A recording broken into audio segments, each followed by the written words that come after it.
Oke, assalamualaikum warahmatullahi wabarakatuh. Selamat pagi dan salam safety bagi kita semua. Baik, di sini saya akan memaparkan terkait pengenalan K3, sehingga ketika Bapak dan Ibu atau rekan-rekan yang ingin mengenal apa itu K3, kemudian memutuskan untuk bekerja di dunia K3, hendaknya harus mengetahui terlebih dahulu ya, sejarah K3 ini seperti apa, ya kan, perkembangan di tiap zamannya ini seperti apa, kemudian latar belakang K3 terbentuk ini seperti apa, dan tujuan K3 itu sendiri, seperti itu. Nah, sebelum kita mengenal terkait sejarah K3, rekan-rekan di sini atau Bapak dan Ibu pasti sudah mengetahui ya, sudah sangat familiar nih terkait lambang K3. Nah, lambang K3 ini yang seperti muncul di slide ini ya, ini memiliki makna dan arti tersendiri. Seperti itu. Arti dan maknanya yaitu dari palang, merupakan bebas dari kecelakaan dan penyakit akibat kerja. Ini arti dari palang. Kemudian untuk roda giginya itu artinya atau maknanya adalah bekerja dengan kesegaran jasmani dan rohani. Kemudian untuk warna putih yang ada di tengah itu artinya adalah bersih dan suci. Selanjutnya warna hijau itu memiliki makna selamat, sehat dan sejahtera. Selanjutnya adalah 11 gerigi roda itu memiliki makna 11 bab dalam Undang-Undang Nomor 1 Tahun 1970 tentang keselamatan kerja. Nah, dari sini rekan-rekan atau Bapak dan Ibu pasti sudah tahu kan apa makna dari lambang K3 itu sendiri. Baik, selanjutnya kita akan mengenal terkait sejarah dari K3, di mana sejarah K3 ini menunjukkan bahwa perkembangan keselamatan dan kesehatan kerja telah terjadi semenjak zaman prasejarah di seluruh dunia. Seperti itu ya. Nah, K3 ini akan selalu dipikirkan manusia ketika sepanjang manusia tersebut bekerja untuk memenuhi kehidupannya. Ya. Nah, sejarah K3 ini yang akan kami informasikan itu terbagi menjadi sejarah K3 di dunia dan sejarah K3 di Indonesia. Baik, saya akan melanjutkan. Nah, di sejarah dunia ya, K3 di dunia.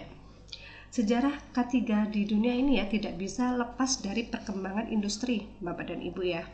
Jadi ketika manusia sudah memulai ya memutuskan untuk bekerja memenuhi kehidupannya, maka pada saat itu pula lah K3 ini muncul atau terbentuk. Karena pada saat bekerja manusia mengalami kecelakaan, baik itu luka ringan, sedang, berat, atau bisa juga sampai meninggal, seperti itu. Nah, dari sinilah manusia mulai belajar bagaimana caranya agar ketika bekerja tidak menyebabkan atau tidak terjadi kecelakaan yang serupa atau terulang kembali, seperti itu.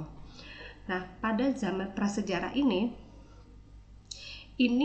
ada di zaman Paleolitikum dan Neolitikum, di mana pada zaman ini manusia sudah mulai berburu, sehingga alat-alat berburunya dibentuklah kapak dan tombak yang mudah digunakan ya, serta tidak membahayakan saat digunakan juga. Nah, kapak ini ya atau tombak ini juga berfungsi untuk melindungi dirinya sendiri ketika berburu ada hewan buas yang akan menerkam, seperti itu. Jadi kapak dan tombak ini juga berfungsi untuk melindungi dirinya sendiri. Nah, pada zaman ini pula berburu juga dibentuk suatu kelompok seperti itu. Nah, di sini aspek K3-nya adalah ketika seseorang ya atau ketika manusia tersebut mengalami cedera ketika berburu, maka rekan kerjanya yang lain atau rekan berburunya yang lain itu juga ikut membantu, seperti itu. Sehingga disinilah mulai ada pertimbangan terkait keselamatan dan kesehatan kerja.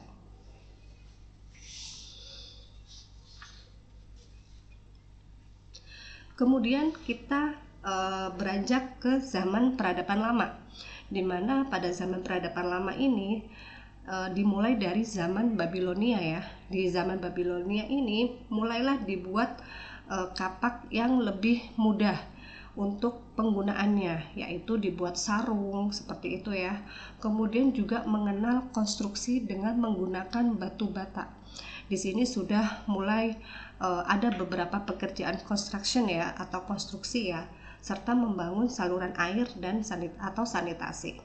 Nah, pada zaman Babilonia di sini Raja Babilonia saat itu ya, yaitu Hammurabi ya. Nah, itu mengeluarkan peraturan Hammurabi di sini, yaitu adanya kompensasi asuransi bagi pekerja, di mana peraturan dari Hammurabi ini bertujuan untuk menciptakan keadilan, melindungi yang lemah, dan menjaga ketertiban di masyarakat Babilonia, seperti itu.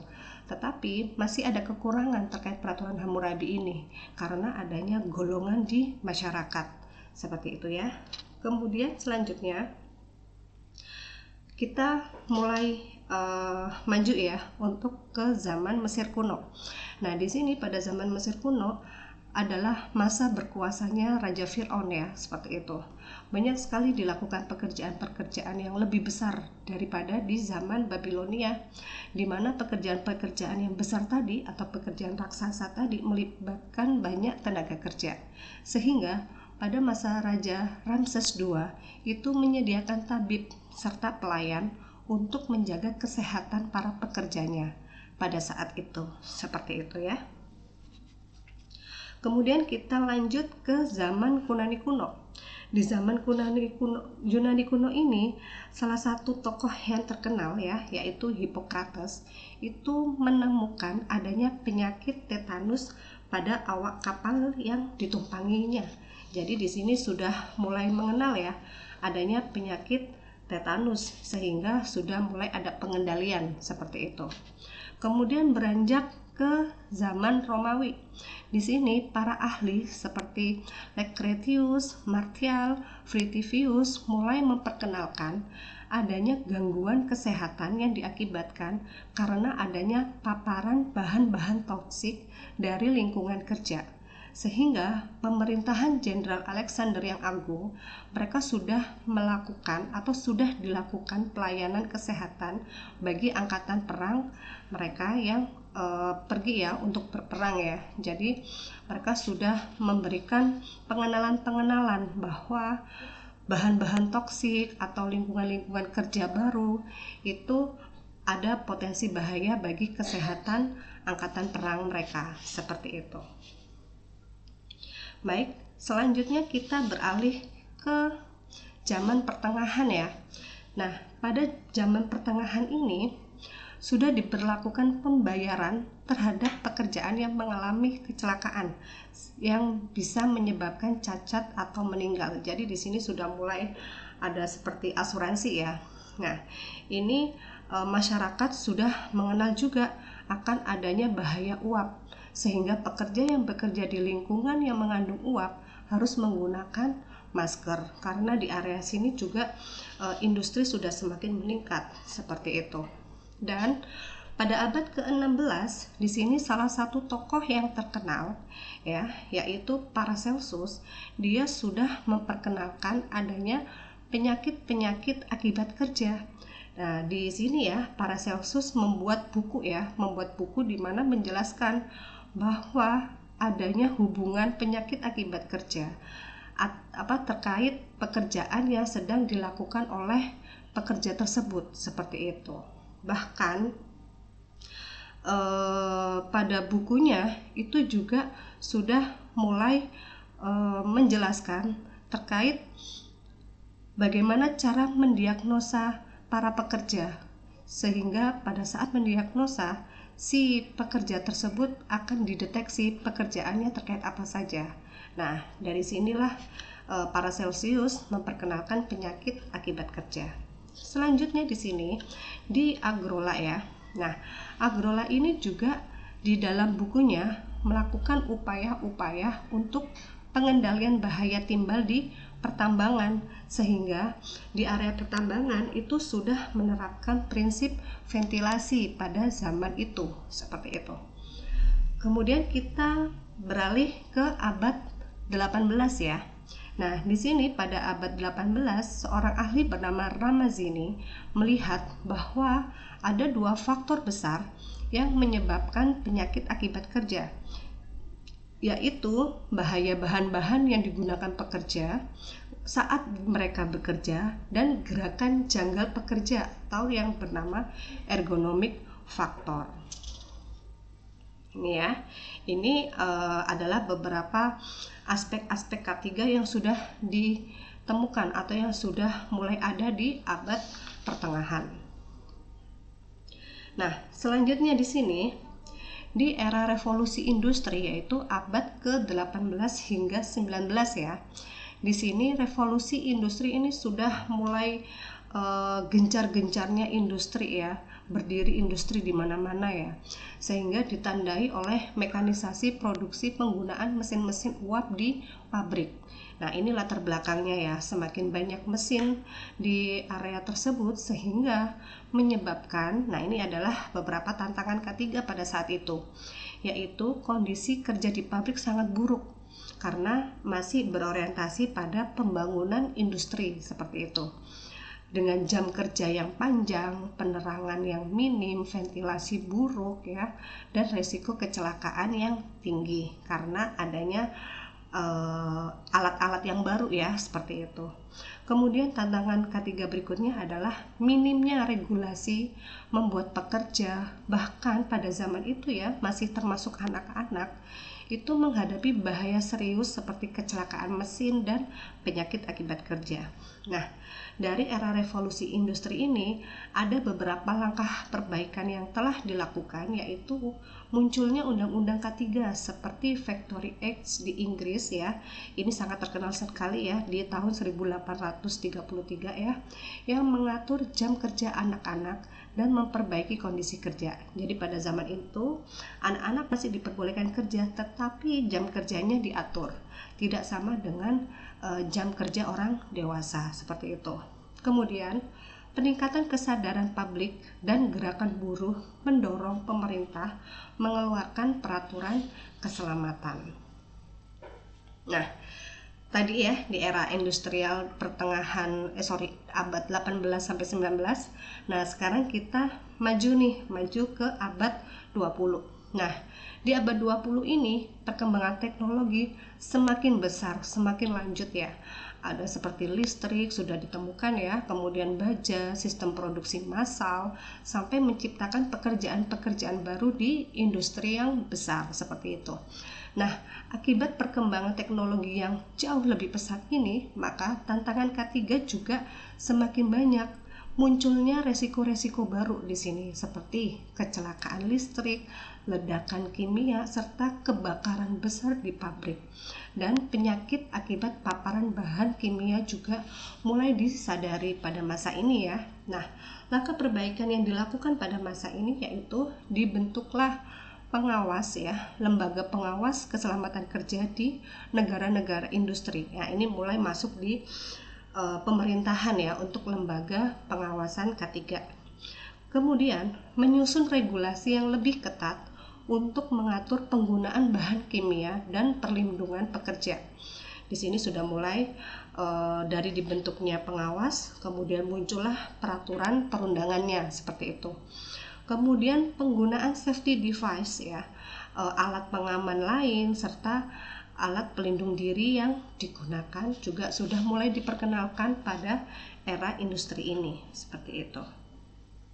Baik, selanjutnya di era manajemen. Nah, di era manajemen ini perkembangan era manajemen dimulai dengan adanya teori Hendrik, di mana teori Hendrik ini meneliti penyebab kecelakaan pada umumnya, yaitu 85% ya pasti dan terjadi itu karena faktor manusia dan faktor kondisi kerja yang tidak aman, yang biasa kita kenal unsafe action dan unsafe condition.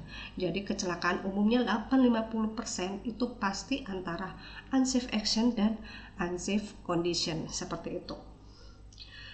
Nah, untuk pada teori Hendrik ini sulit sekali ya. Kenapa unsafe action ini tidak bisa diperbaiki ya, atau sulit diperbaiki? Karena memang diketahui bahwa faktor manusia ini masih belum terintegrasi dengan unit-unit kerjanya, Jadi antara K3 dengan bidang produksi ya kan, dengan unit kerjanya itu masih belum bisa terintegrasi dengan baik. Jadi sistem manajemennya masih belum dapat terintegrasi, masih berdiri sendiri-sendiri, sehingga kurang atau tidak maksimal ya dalam memperbaiki masalah unsafe action ini, seperti itu. Nah, sejalan dengan itu ya, muncullah teori loss causation model ya, yang ditemukan oleh Frank Beard ya dari ILCI atau International Loss Control Institute. Nah, pada teori loss causation model ini itu menyatakan bahwa faktor manajemen merupakan latar belakang penyebab yang menyebabkan terjadinya kecelakaan seperti itu, karena memang belum terintegrasi antara faktor manusia dengan faktor pekerjaan di tiap unitnya, sehingga muncullah tragedi ya Bhopal tahun 1984. Jadi ini adalah kasus kecelakaan yang cukup besar pada pertengahan abad 20 tersebut. Seperti itu. Nah, dari tragedi Bhopal ini maka beberapa ahli-ahli ya, mungkin ya ahli-ahli K3 dunia akhirnya mengembangkan suatu konsep keterpaduan sistem manajemen K3 ya, yang berorientasi pada koordinasi dan efisiensi penggunaan sumber daya. Jadi diintegrasikan sumber daya manusianya dan sistem manajemennya. Nah, hal ini pula lah yang menunjukkan dengan munculnya standar-standar internasional seperti ISO, OSA ya, OSAS dan standar-standar lainnya seperti itu. Ini untuk era manajemen, dan era manajemen ini juga sudah mulai berjalan saat ini ya, pada zaman sekarang ya, seperti itu. Nah, tadi sejarah K3 di dunia ya. Nah, sekarang kita beralih ke Indonesia. Nah, di Indonesia ini K3 juga sudah mulai ada pada zaman penjajahan, ya kan? Sebelum tahun 1910 sebenarnya sudah ada ya, di tahun 1800 sekian. Itu pemerintah kolonial Belanda ya juga membuat beberapa peraturan.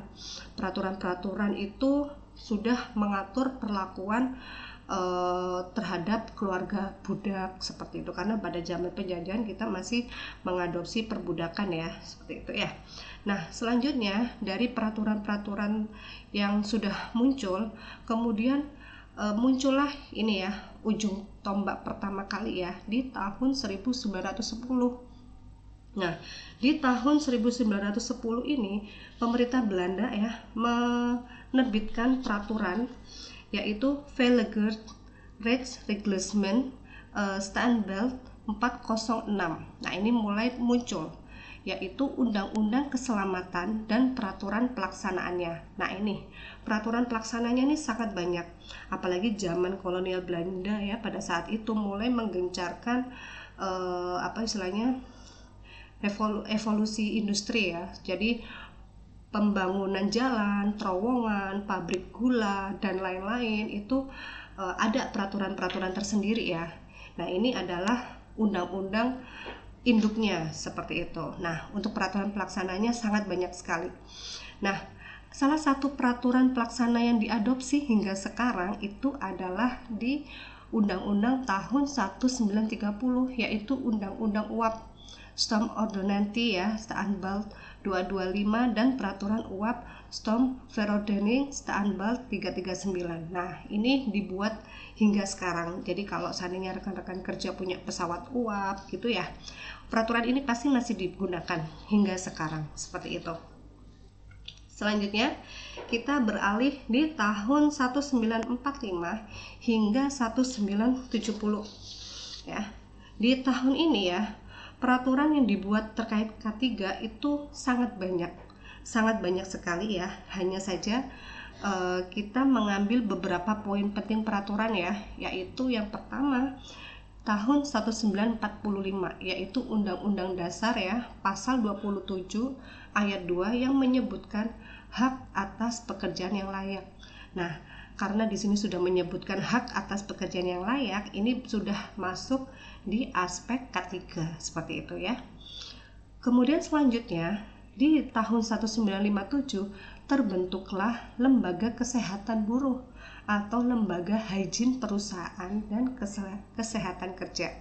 Kemudian baru di tahun 166 mulai dibentuklah lembaga hygiene perusahaan dan kesehatan kerja pada Departemen Tenaga Kerja. Nah, ini sudah mulai dibentuk nih beberapa departemen ya.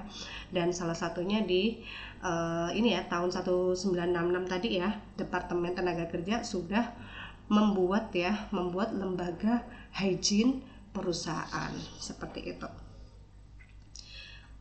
Oke, kemudian di tahun 1970 hingga sekarang rekan-rekan pasti sudah familiar ya, sudah sangat mengenal ketiga peraturan ini ya.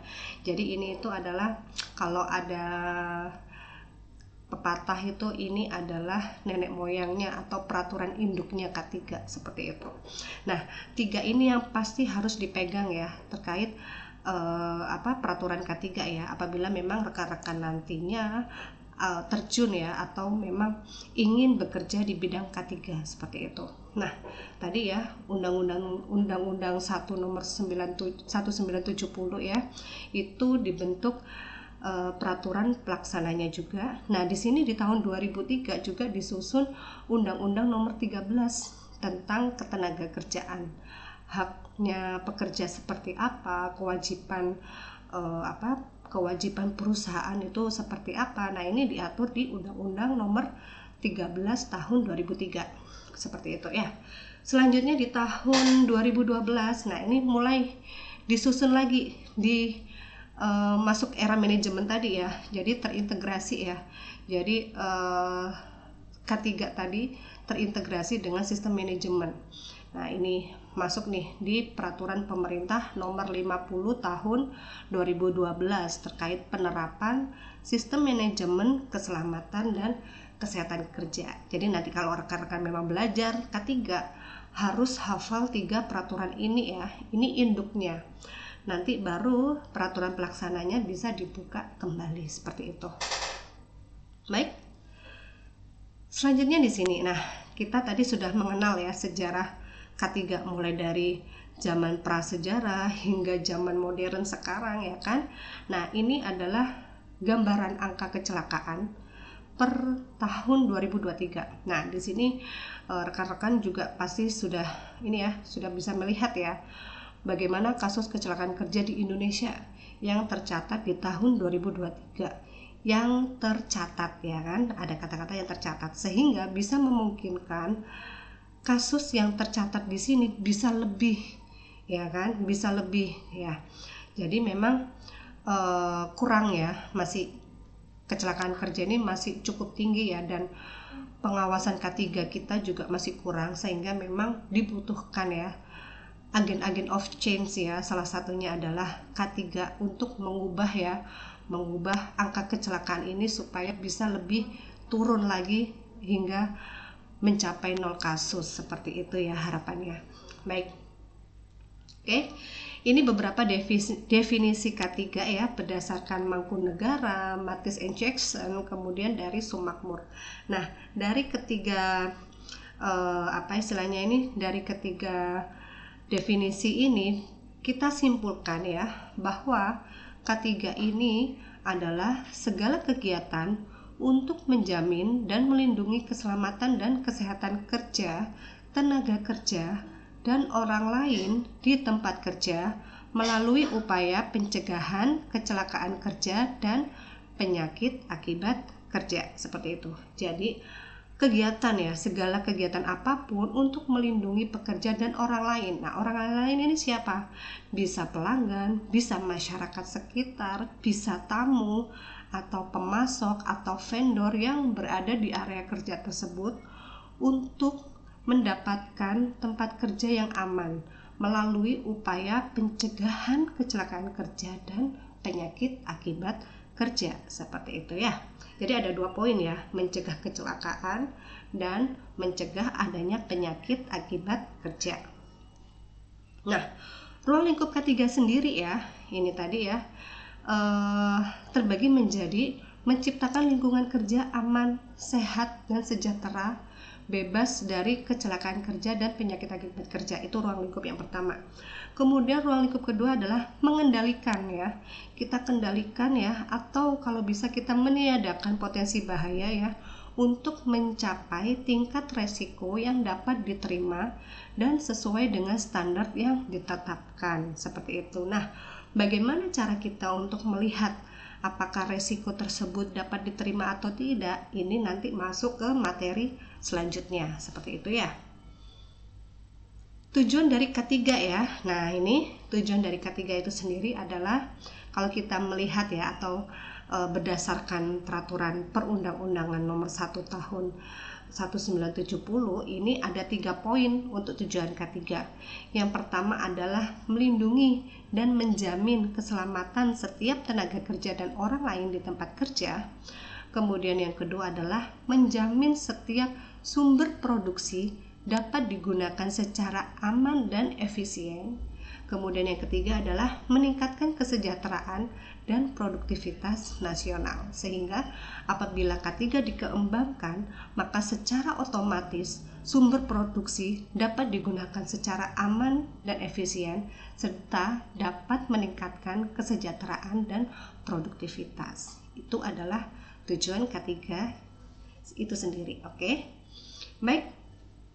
Selanjutnya, Bapak dan Ibu atau rekan-rekan sekalian bisa lanjut untuk mengerjakan post-test di bawah ini. Terima kasih. Wassalamualaikum warahmatullahi wabarakatuh. Salam safety.